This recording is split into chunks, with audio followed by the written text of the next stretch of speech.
Last week, I had the privilege to attend a ceremony to honor those who gave their last full measure of devotion to our great nation. I'm grateful to American Legion Post 1 in Omaha for hosting the Memorial Day ceremony to honor our fallen at Forest Lawn Cemetery.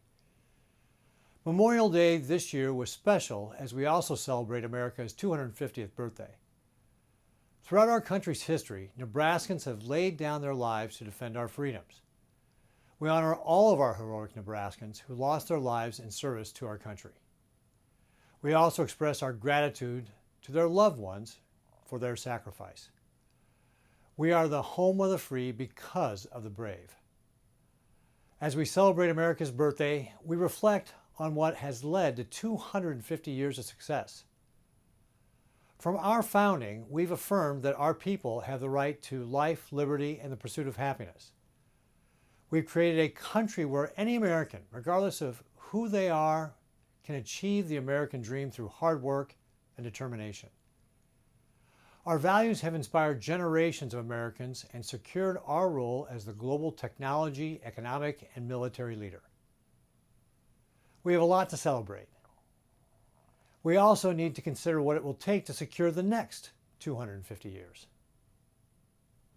One of the most important tasks will be deterring Communist China. China is without a doubt the greatest existential threat to America and Nebraska. Communist China seeks to infiltrate our country and undermine our people, values, and way of life. We cannot let this happen if we want our nation and the world to thrive for centuries to come.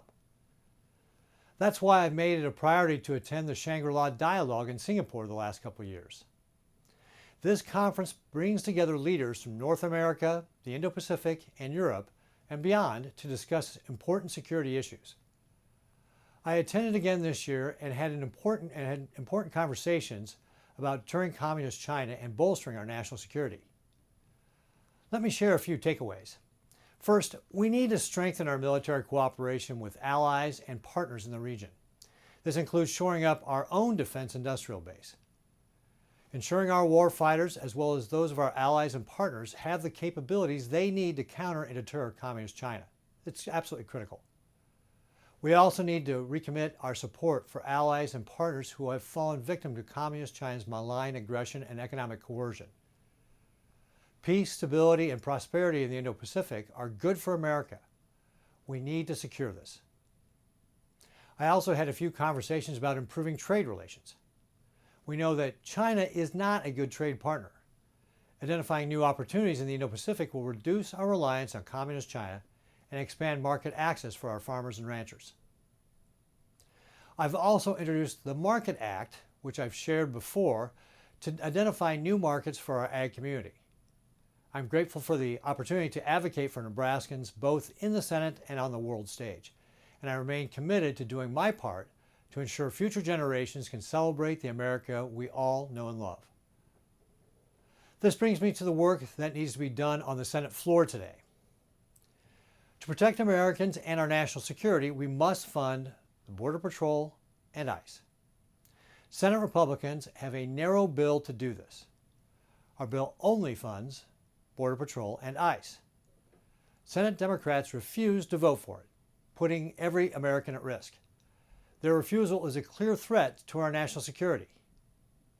The Democrats stood by while President Biden and his open border policies allowed every state to become a border state, putting communities across America, including in Nebraska, at risk.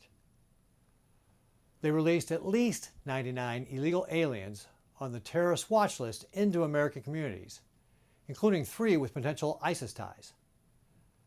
They have prioritized the care of illegal immigrants over Americans. Let me give you 2 examples. When Laken Riley, a 22-year-old college student, was murdered by an illegal immigrant, Republicans introduced legislation to make sure no other families have to live through that same tragedy as Laken's family had to live through. The legislation was common sense, too. If an illegal immigrant breaks the law, they will be held accountable. A majority of Democrats refuse to support this common sense solution. When our brave troops successfully captured Venezuelan dictator Nicolas Maduro, Democrats were more concerned about the operation than national security. Maduro is a narco-terrorist responsible for the deaths of countless Americans. He was a puppet of our adversaries, including Communist China, Russia, and Iran. Simply put, he was a threat to our national security. Capturing him was a win for Americans and our national security. However, Democrats didn't see it this way. The reality, though, is that President Trump campaigned on securing our border. He won an overwhelming majority of votes from Americans. The American people voted for stronger national security. Republicans have worked with this administration to secure our border and deliver that for the American people. To maintain this strong national security, we need to fund ICE and Border Patrol.